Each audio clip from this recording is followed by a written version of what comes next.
Hello mga Lodi, mga idol, and mga beshi! OMG, gabi na naman. So, si Inday, magluluto na naman ng ulam. So, meron po tayo ditong pechay, kamati, sibuyas, at saka siling green. At syempre, ang bida ng ating ulam, walang iba kundi ang ayan, isdang salmon. O, diba? Ang lulutuin natin ay sinabawang isda.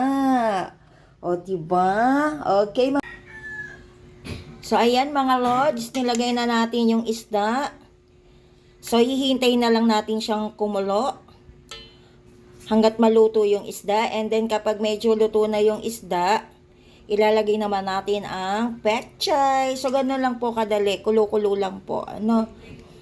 Pakulo ang mabuti yung isda para po maluto mabuti. Bawal po sa atin ang medyo hilaw na luto. Alam nyo na, may cancer tayo, kaya ingat-ingat din.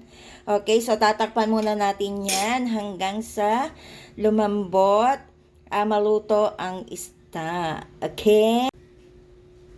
Look at that mga besh. O, diba? Wow! Luto na ang ating sinabawang isda. Salmon with pechay. Ayan, look at that. Oh my God, nangangamoy yung kanyang sabaw, yung kanyang aroma.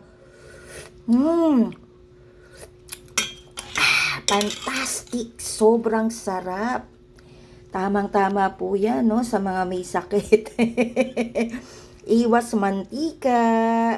Tara na po, let's eat! Tumutulo na po ang aking laway at gusto nang kumain. Let's enjoy!